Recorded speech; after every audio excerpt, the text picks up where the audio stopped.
Good afternoon. You braved a lot to be here. So I appreciate your presence this afternoon for this recital. I'll talk more in a little bit. I'm just going to start to play and we'll talk afterwards, if that's okay. I will introduce the first piece. This is Viern's Finale from his first organ symphony. I hope you enjoy.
You can all go home now. No. Thank you all so much for being here again. My name is Benjamin Bugaile. I'm the Director of Traditional Music and Worship here at Ingomar United Methodist Church. And it is so great to have you all here. You made it through this. My brother-in-law here had to pull off the highway and everything, so and I'm sure he's not the only one, so I'm grateful for his presence, for all of your presence. I want to give thanks for a few people before we get started, not just you. If you look at the back of your program, we have our sponsors. They're also out in the narthex, which is that room just off of the sanctuary. And I just want to thank them by name one more time. Carol and Bob Meter, Family Wealth Management Group, Dr. Robert Harris, who is in New Zealand right now.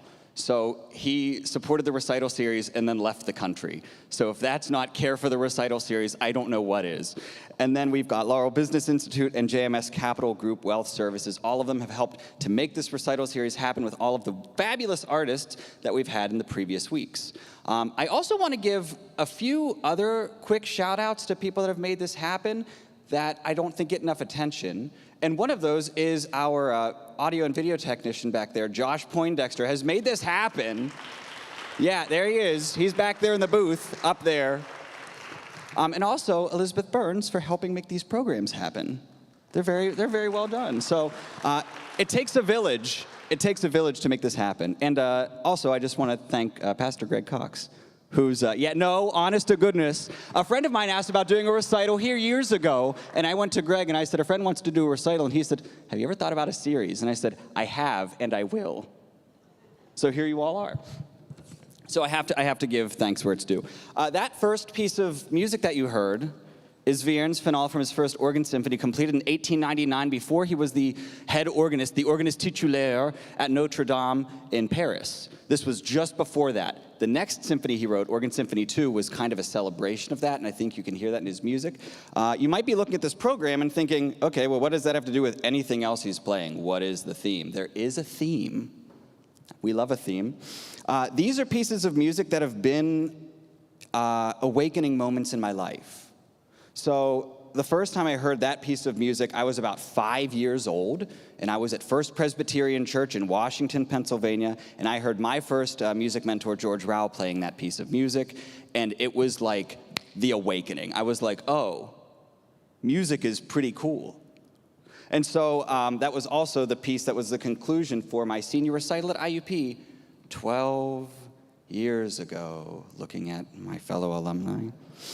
The next pieces you're going to hear are not organ pieces, they are pieces for the piano. And I'm going to introduce them each briefly. So the first piece you're going to hear is a piece called Andaluza from the 12 Spanish Dances by Enrique Granados. This piece of music is originally, he wrote a lot of things that went for guitar and piano at the same time, and I think you'll hear those sort of characteristics throughout this piece of music. But the reason that this piece is an awakening for me is because I took a solo trip to Ireland in 2016, and it might sound confusing because it is. So while in Ireland, I was driving from Dublin to County Tipperary, and Dublin basically gave me an anxiety attack because everyone was telling me these toll roads I had to take, and it was awful. And then as soon as I got to County Tipperary, the sky opened and the sun shined, and it shined that entire week in Ireland. And the newscasters were reporting from the coast saying that they were afraid of getting sunburnt, which I thought was incredible. But this piece of music was along the way. I heard it both played on piano and guitar. And so I thought to myself, I should find this arranged for piano. So I hope that you enjoy Enrique Granados' Andaluza.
So I realized I never told you why it was an awakening. Forgive me. So the reason why it was an awakening for me is that I went on that trip thinking I was going to be one person for the rest of my life, and I came back knowing I was going to be somebody else. Ask me later. The next piece on the program that you're going to hear is Scott Joplin's Magnetic Rag. Now, here's the thing about Scott Joplin. For those of you who know me from many, many, many, many moons ago, you'll know that ragtime is actually very, very near and dear to my heart.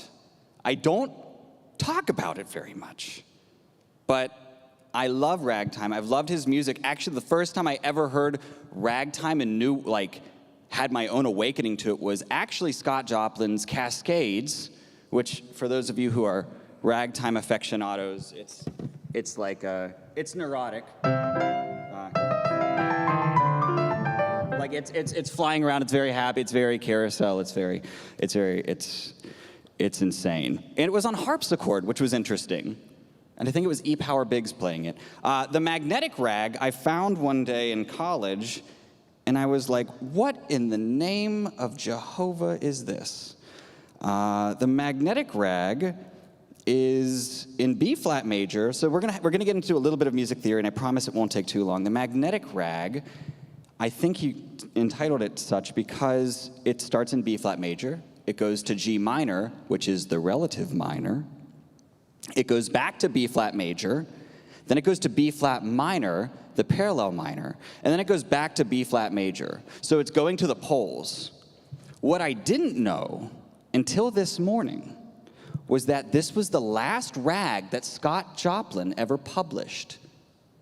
He was ailing and in a tremendous amount of pain from the disease that would ultimately end his life. And he was writing this piece at that time. And don't get me wrong, it's still overall a bright piece of music, but there's some moments in it that make you think, is he okay? And he wasn't. He was going through a lot. So this piece of music was the first time I ever looked at ragtime and thought, wow, it can be really interesting structurally. The other thing about ragtime, and I'm going to say this all to you as I empower you to go into the world to look at ragtime differently, is that Scott Joplin never wanted ragtime to be fast. He never wanted it to be seen as trite or silly. He wanted it to be seen as a serious art form. He wanted it to be seen as music that could be concertized. And so I encourage you to look at it that way as you listen to it. And whenever you hear someone playing the Maple Leaf Rag a little slower than you typically would hear it, you can tell them that's exactly how Scott Joplin would have liked it. So there's a little bit of fun fact for you. So I hope that you enjoy the Magnetic Rag.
Had anyone heard that rag before? Of course you did, Dave. So I'm glad you enjoyed that. It's a little bit different, right? You can tell that there was a lot going on. It wasn't just an unrelenting merry-go-round carousel.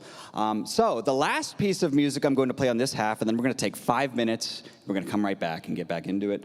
The next piece I'm going to play for this half, the last piece, is César Franck's Pièce Héroïque.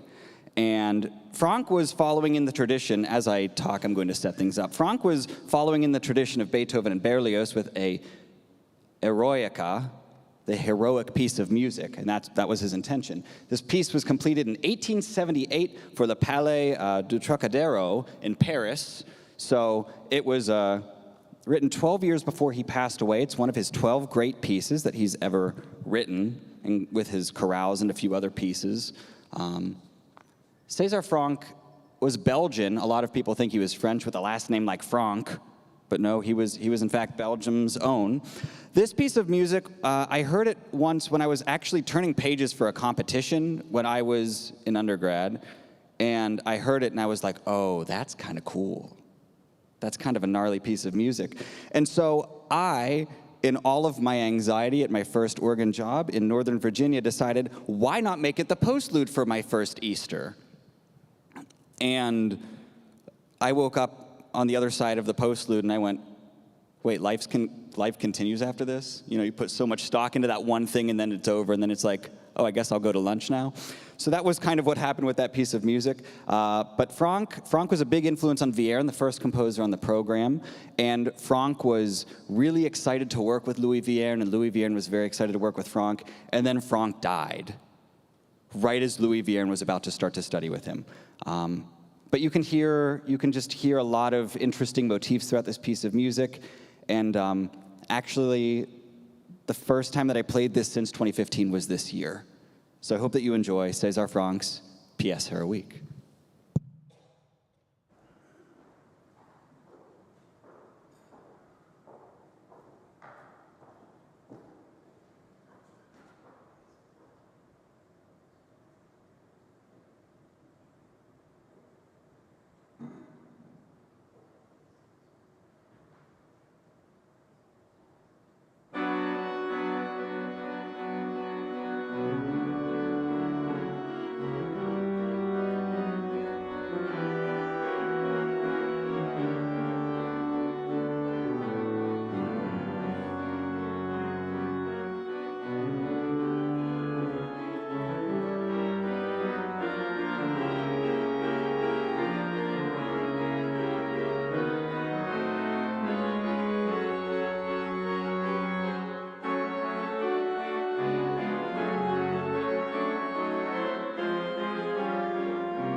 Thank you all very much. We'll see you back here in 5 minutes starting now.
Okay, everybody, welcome back. I was raised in the Presbyterian Church, and my Presbyterian sensibilities will not let it go to 6 minutes. So, a few other quick things that I just want to make sure I say, because I don't want to forget in the rush of all this excitement of seeing all of you here. In the narthex is also a basket if you'd like to give to the Recital series, and what you give today supports the artists, kind of me, because it supports the music ministry, but it goes to support all the artists who have performed in the Recital series this year. So it's not about me, it's about our church, it's about what we're doing, it's the ability to host high-caliber musicians here, one of whom I will welcome up here momentarily. But we're going to start the next half of the program here. So the first thing you're going to hear is a prelude of sorts. It's an obad or an obeyed. And if you're looking at that word going, what does that mean? That's what I said 11 years ago whenever I discovered that was something that you could name a piece of music. And what it is it's a love song that is sung in the morning. So a serenade, buonasera, a serenade is an evening love song for departing, and an obeyed or an obad, I think obad sounds prettier, but it's probably obeyed, is something for the morning. And actually the first time it was ever played in public was this morning as the prelude in church. So if you were here in church, you had some insider, you heard it first. So I hope that you enjoy this piece of music. It is a year and 4 days old. I wrote this last year. So I hope that you enjoy this and that you get the sense of rise that kind of comes with this piece of music.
I'm not trying to be rude by not bowing immediately. It's one of those things where whenever you're practicing things in order, you put your music away and you get yourself in order, and then oh wait, there are people here. So thank you very much for your kind remarks there.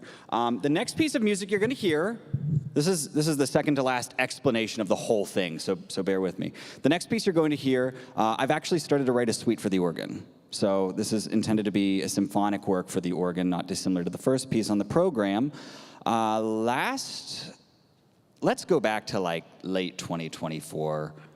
And I was telling Victoria, I said, I watched, drum roll please, I watched The Sound of Music for the first time in my life like a year and a half ago. You can have it out with me later.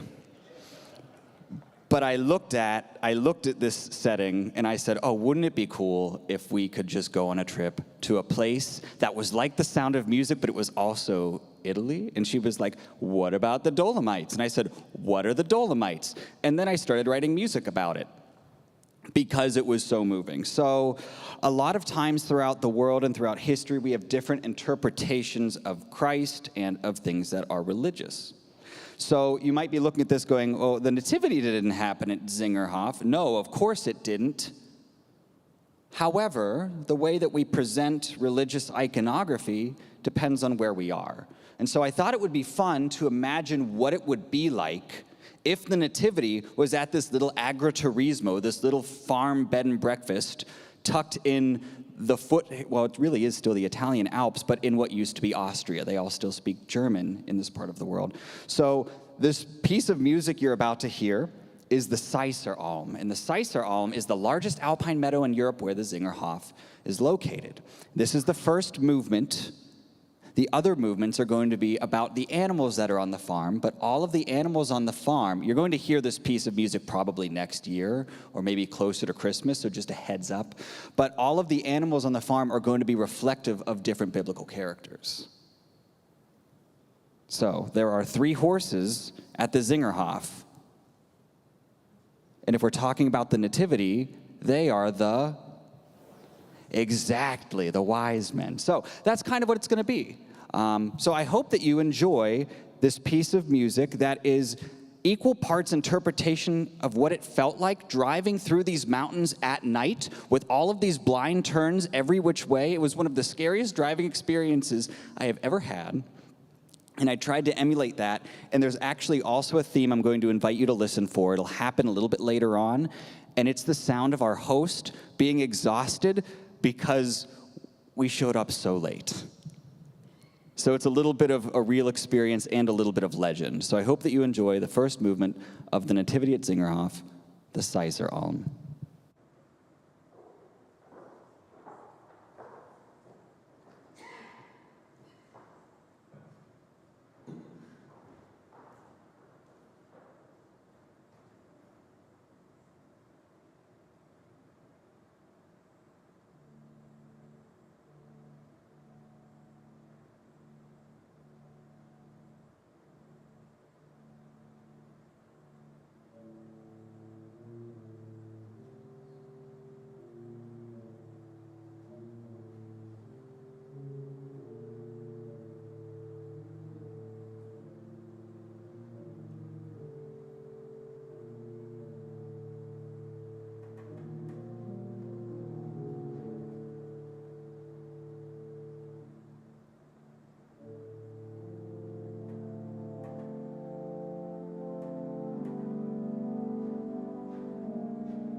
Thank you. Did you get the turns in the road and the darkness and the yeah? And then you heard poor Marlena when we showed up at like 9:30 at night, and it's a working farm, so you know that they were up at 4. God love them. So the next pieces on the program are going to be performed as a set. So I ask that you, if you have applause, that you would hold it until the conclusion of this set of music. So a few of you who've been here for the previous years of the Recital series have known that each year I've done this thing called this art song project, and there are some people who have helped read for it. I'm seeing them out there, and I appreciate your presence. The art song project was something where I wrote pieces of music in every key signature, 24 pieces, 6 for each typical voice type, 3 major, 3 minor, 1 fast, 1 moderate, 1 slow. And so you're going to hear 4 of those in the wild today. You're going to hear it the way it was intended. For the project in previous years, I would have somebody read the poem, then I would have you experience it musically, and then I would talk with you about it. So today, you're just going to hear it. So I hope that you enjoy these 4 pieces of music. I also give thanks in terms of help today to Victoria Dandria, who's going to sing these pieces for you. They are Where Corals Lie, Jabberwocky, The Lake Isle of Innisfree, and Cloud Shadows. So we will perform each of these one after the other. This is the last piece, the last set of pieces on the program, so I just want to thank you all again for being here, and I hope that you enjoy these 4 pieces of music.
and see the land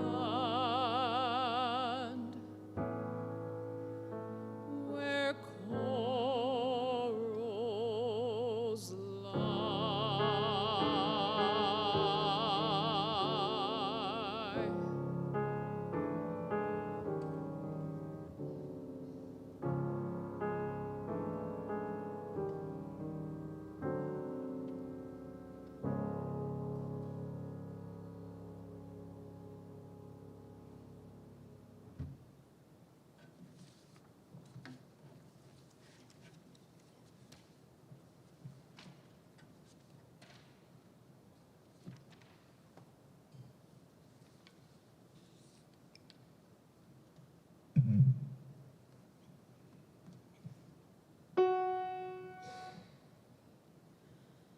Was brillig and the slithy toves did gyring gimble in the wabe. All mimsy were the borogoves and the mum rats outgrabe. Beware the jabberwock, beware the jabberwock, my son. Beware the jabberwock, the jaws that bite, the claws that catch.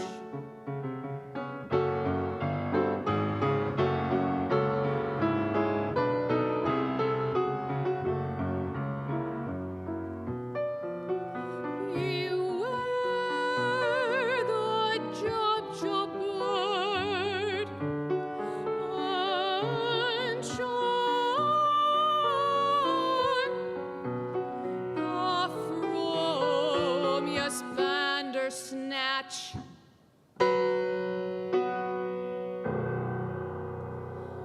He took his vorpal sword in hand. Long time the manxome foe he sought.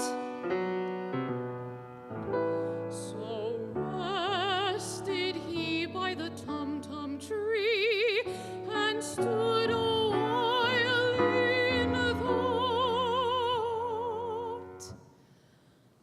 And as in uffish thought he stood, the jabberwock with eyes of flame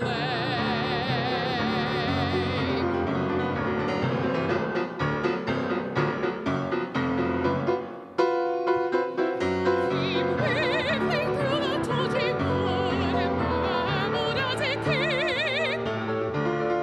1, 2, and through, the vorpal blade with snicker snack.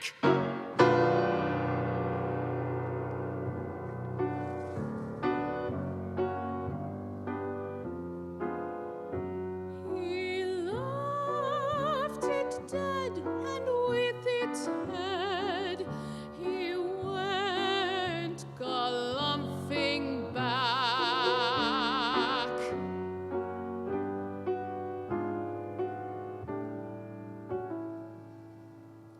And hast thou slain the jabberwock? Come to my arms, my beamish boy. O frabjeste Bugaile, each ortood in his joy.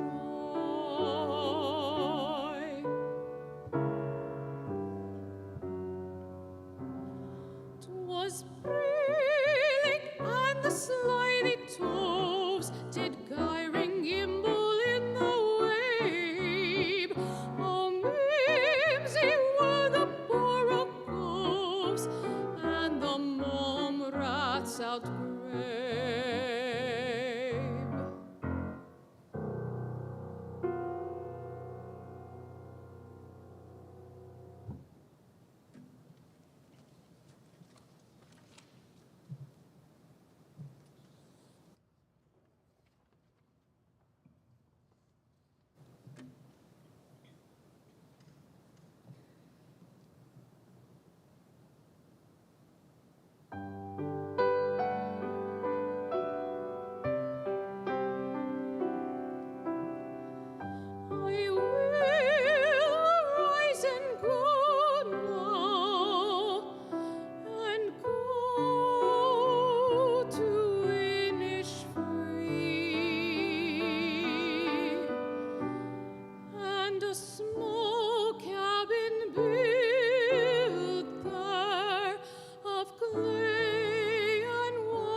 voice comes dropping slow,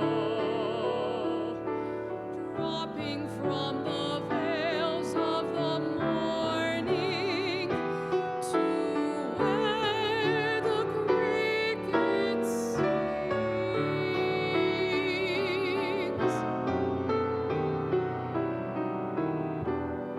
Their midnight soul a glimmer, and no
Thank you all very much.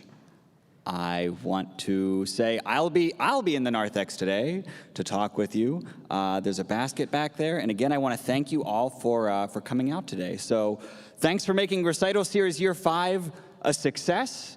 And I don't know what to do now. No, I'm just kidding. Thank you all so much for being here, and please drive safely. So, thank you.